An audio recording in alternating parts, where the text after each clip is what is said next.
finally the day of the festival. For some reason, it seems like we have been preparing for this event forever.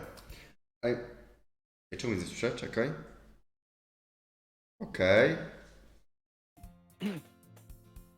Okej, i OBS też wszystko działa. I'm pretty worn out after the long weekend. I managed to get together with everyone to finish the tasks at hand. Yuri has the decoration as well as the flare Sayori and I prepared. I have the cupcakes Natsuki and I prepared yesterday. I assume Monika will be at the school, hopefully finished with whatever she was doing this weekend. I'm curious about what's up with her, but honestly, I have found myself mentally occupied with my own problems.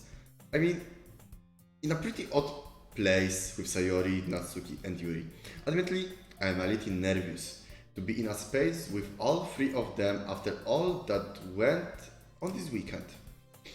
Who knew joining a literate club would lead to so much drama? I gather my things and head to the corner to wait for Sayori. I have been mulling over the things she told me yesterday. I am ashamed that I have known her for years and I never had any idea she was suffering from depression.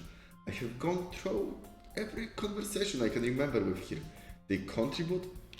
Was I too hard on her? I have known her for so long that I'm not always careful about how I talk to her. It would be rude for anyone else, but with Sayori I always thought it was just friendly banter. Maybe I should apologize, or maybe that would be weird. Maybe she doesn't want me to treat her differently. Would it make things worse if I did? What does she need? What can I do for her? I just don't know what to do. And I stand here with a million thoughts swirling through my head. It occurs to me that Sayori isn't here yet. Normally, she would be running down the street to catch up with me. Strange of all days, I expect this to be the one where we would walk to school. I try to call her, but she won't answer her phone. I wonder if I should go to her house. Maybe she overslept again. Ultimately, I decide against it. There were so many emotions swirling around yesterday. Maybe she just needs some space right now. So I cross the street and head off to school.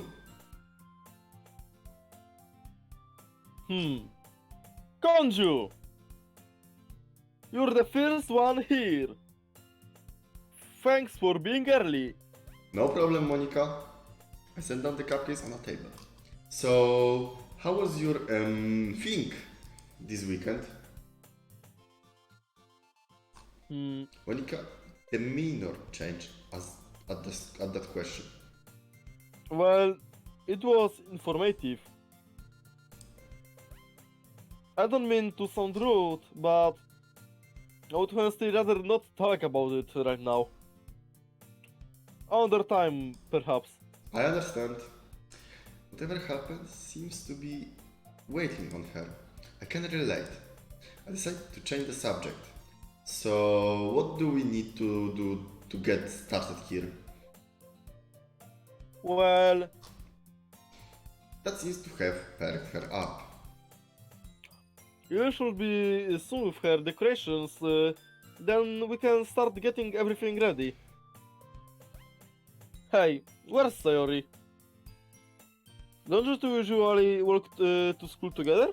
Well, she didn't show up today. That's strange. She's been helping put this festival together for some time now. Nothing happened this week.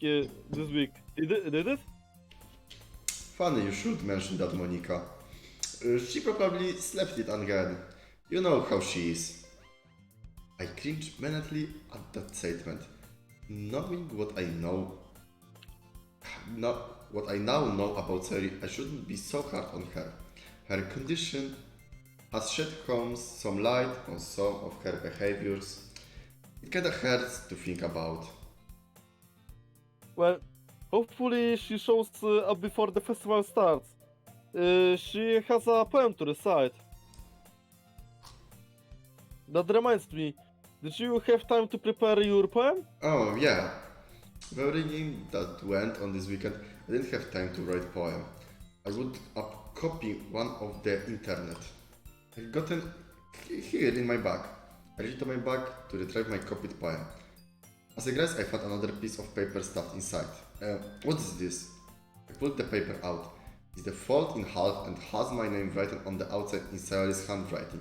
She must have stuff in there sometime when we were together this weekend. Opened the paper up. Do you know what it's like to hold the world in your arms and feel nothing? To embrace the one you love, covered in sunshine, and feel neater? This is my life. I know how that everything I did was in rain. I feel nothing, and you deserve better than nothing. My sun has faded, my bottles are empty. Goodbye, my love. A poem is never actually finished. It just stopped moving. Mój Boże. Did Sayori write this? What is it, Konju? Take a look at this. I hand Monika the paper I found in my bag. Oh no. This is much worse than I thought. What happened between you and Sayori this weekend? Well, she came over on Saturday in then left abruptly. Then I saw her on Sunday, we talked, she told me some personal things about herself. Personal things? Please, Konju, this could be important. Well, she told me she suffers from depression. And you haven't seen her since yesterday. No, I thought she might need her space. Space? Konju, space is the last thing Sayori needs right now. This is a suicide note. Those words hit me like a ton of bricks. I suddenly feel weak. My stomach tightness. Dear God. No, not Sayori. Please. Oj, co ty masz do tego jelenia teraz jeszcze, nie? Snap out of it! Konju! Sayori needs us! I'm going to talk to the school counselor. You need to get over to Sayori house. Right now! Nie, żebym chciał się przemądrzać, ale... Okej, kiedy indziej powiem. I overslept again! But I caught you this time. Maybe, but only because I decided to stop and wait for you.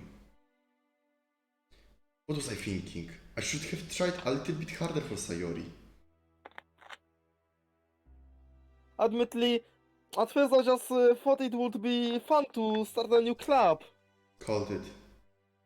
But the more time I spent with the others, the more fun it became. Not only have I learned a lot about poetry and literatura, but I really feel like I have made friends for life with everyone. Sorry, you consider everyone a friend for life. Yeah, well, I would rather be friends with with people than not be friends with people, right? You know? I should have waited for her. I should have woken her up. I should have done anything.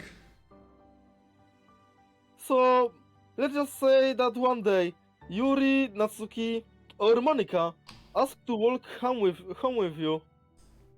Well, What would you do? what kind of question is that? You're kind of putting me on the spot here. Sayori, you really think I would ditch you for one of the others? I reach Sayori's house and pound on the door. I don't expect an answer since she is not picking up her phone either. I throw open the door and dash in. Please, God, whoever, if you are up there, please don't take her away from me. So, I guess I will see you at the festival tomorrow, eh? A weak smile spread across her face. Yeah. Goodbye, Konju. No, please! I arrived at Sayori's door. Without a moment, I burst into her room. Sayori!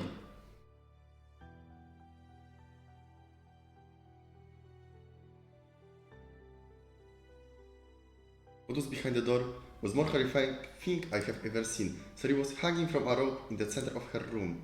She was still alive, thank God, and was trying to free herself from the nose. She had managed to wedge her blood-dyed fingers in between the rope and her neck, giving her just a little bit of room to breathe, but not much. I rushed over to her and put my arms around her waist, trying to lift her higher to give the rope some slack. It helped a little. I could hear Sayori taking some shallow breaths and felt her chest rise a little. I desperately looked around her room to find some way to get her down. Her desk and bed were too far to maneuver her to stand on them. Her chair was too low for her to stand on.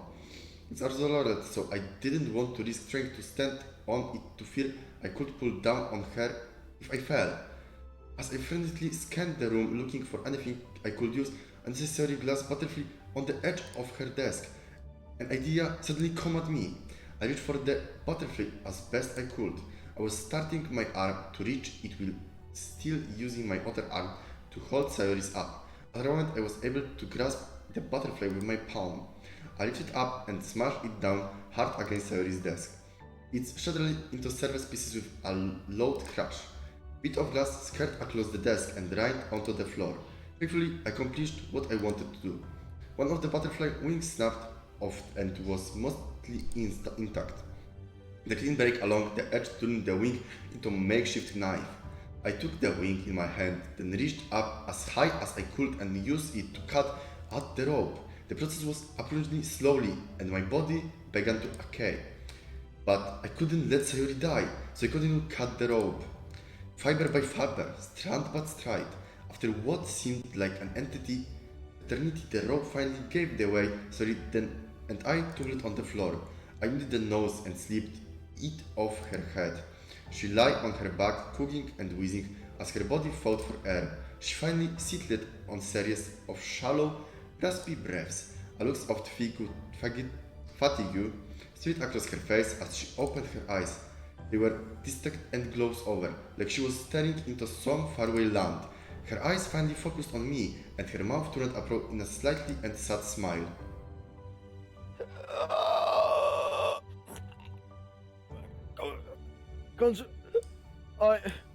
She didn't get a chance to finish the sentence. Her eyes closed and her body went limp as she passed out. I feared for the worst, but her heart was still beating. I don't really recall what happened next. I know I got her to the hospital somehow. Thought I can remember if I called an ambulance or if I carried her myself. I don't remember that I lost all sense of time in the waiting room. I sat there motionless as I wanted for any word about her condition. Time seemed to stop until... Were you the one who brought Sayori in? Yes, sir, that's my name. That's me. How is she? She is currently unconscious, but her vitals are stable. It's a good thing you got her here when you did. If you had been much later... So she will be okay? Well, that's a more complicated question. She was deprived of oxygen long enough to cause short-term damage, which is treatable.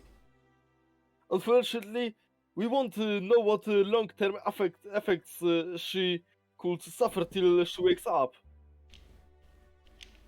How long will that be? I'm afraid there's no way of knowing it. She could wake up within the hour.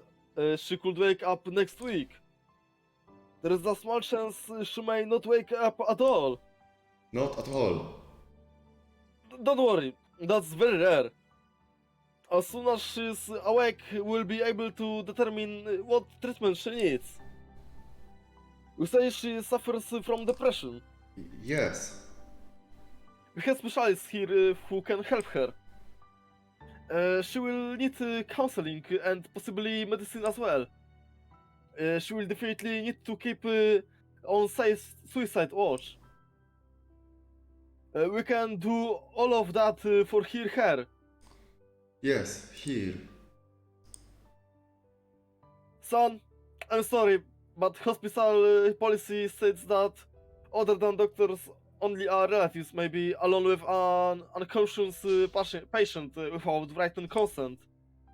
I'm afraid you are going to have to leave. I can't. I can't leave her. I'm sorry, but rules are rules. You have already notified her parents.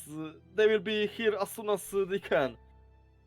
She's the best place she could possibly be. We will take good care of her. School is still in session for the day. It would be best if you went there. After everything you have been through today, you should really be with your friends. Yes, alright. Could I see her before I go? Yes, of course. The doctor led me out of the waiting room and down a narrow hallway past several doors.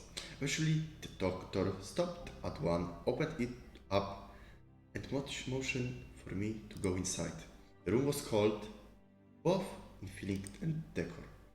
A nearby desk was littered with pencil notes and other office supplies, probably left by one of the doctors. In the corner was the bed that Sayori was in. She was hooked up a few machines that monitored her heartbeat and other vitals. A breathing mask was fixed over her nose and mouth. There was a steady fixed pulse of air being sent into the mask, seemingly in time with the beeping of the heart monitor. Her eyes were closed. Her face was expressionless, a far cry from her usual joyful demeanor. I walked over to her and took her hand in mine. These cold walls and machines aren't compassion worthy of you, Sayori. You are warm and gentle. Come back to me, please. I hoped and prayed for a response, for a smile, for her eyes to open, anything, but nothing came. Defeated, I leaned over and kissed her forehead. Until we meet again, Sayori. And with that, I turned and walked slowly out to the room. There was nothing more I could do there. Not knowing what else to do, I instantly headed back to the school.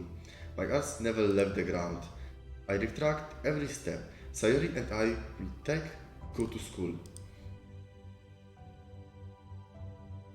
I finally arrived at school. The festival has been going on most of the day and was beginning to wind down. As I entered the building, I found some of the flyers advertising the literature club that had been dropped on the ground. Flyers that Sayori and I had made. My heart sneaked even more. Entered the club room. There was still a decent sized crowd present. Natsuki was manning the table where the cupcakes were set out. Yuri was heading to the front of the classroom to present her poem. Monika was chatting with the students and teachers, discussing the club activities with them. And then she saw me. She opened her mouth to say something. But the look on my face told her everything she needed to know. She walked past the crowd of people straight on me. She put her arms around me and held me close to her. I couldn't raise my arms to hug her back. I was utterly drained and defeated. All I could do was pat my head on her shoulder and be held for a while. Little did I know that would be far from the only trial I would face that day. It's raining in my heart, like it's raining in the city. What is the sadness that pierces my heart? Koniec epizodu pierwszego. Wow, nie zaznaczyłem ani jednego z tych. Mówiłem, że przeżyję. Ale w sumie to, szczerze mówiąc, to klikłem na to, że Sayori fucking zajął w momencie, kiedy było, że widok był straszny w pokoju. Mówiłem, że przeżyję. Nie znasz się na gierce. Ha, ha, ha, ha. Dobra, rozumiem, znaczą coś innego. Save the doggies. Czekaj, muszę nożyc. Monika isn't self-aware. Ej, stary, ale to nie jest koniec. I mean, you see this? I see I this, mean, but... I see one problem. Martwię się o to, że to będzie to samo, tylko z Yuri, a potem z Natsuki. Tak, to tak będzie. Możemy już zakliknąć expected plot twist. I potem będzie czwarty, chyba że to się złączy w jedno. Wiesz o co chodzi? No, Że że... jeżeli się zacznie, epizod drugi się zacznie tym, czym się skończył pierwszy, okej. No to się będzie ciągnąć i wtedy... Rzeczywiście pomyślałem, że ciągnąć tak, że w końcu skończymy i tak na Monice w epizodzie czwartym, który jeszcze nie wyszedł. Ale... Bo nie pamiętam skąd po prostu... Ale z końcówki poprzedniego roku, że chłop dalej nad nim pracuje. Więc just check it. I na razie nie było niczego, co było wbrew... Patrz, Stephen King, The Dark Tower 5. O, To będzie z Yuri. tak, to będzie z Yuri, no. Jakby... That was sure, no. A no tak, zapomniałem, że to się tak zaczyna. Dobra, zamknij oczy, zamknij oczy. Close your eyes. We don't see it. Buddy, you close your eyes! Ja chcę tylko zobaczyć, jak to się zaczyna. Okej, a Jeżeli nie zobaczę czegoś o... No ale... Nie! That's not what we want.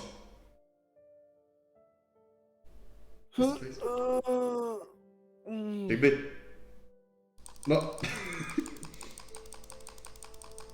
Okej, dobra, po prostu mamy tutaj spotkanie się Łukiego z społeczeństwem, jak na razie. Łuki i Woman. Łuki i Woman. Dobra, ale my chcemy do nas. Gdzie my zaczynamy? Do tego zadecyduję, czy będziemy moda zmieniać zaraz.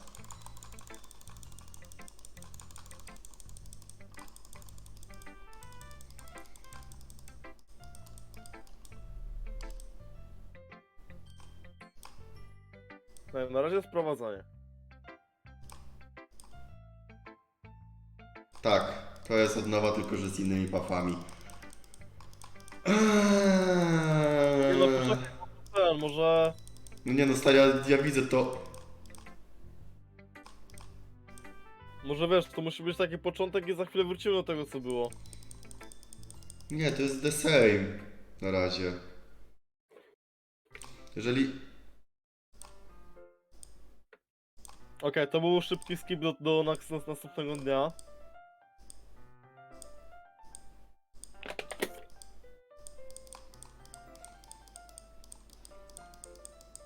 Mam jeszcze inne podejrzenie, że to po prostu będzie faktycznie od początku oszamy Yuri przez to wszystko przejść, które szybciej, bo nie będziemy mieli sens chodzenia ze szkółki. Tak, to jest to samo. Dobra widzowie, nie wiem jeszcze co z tym zrobimy. Może będzie jakiś nowy mod po tym. Się zobaczy.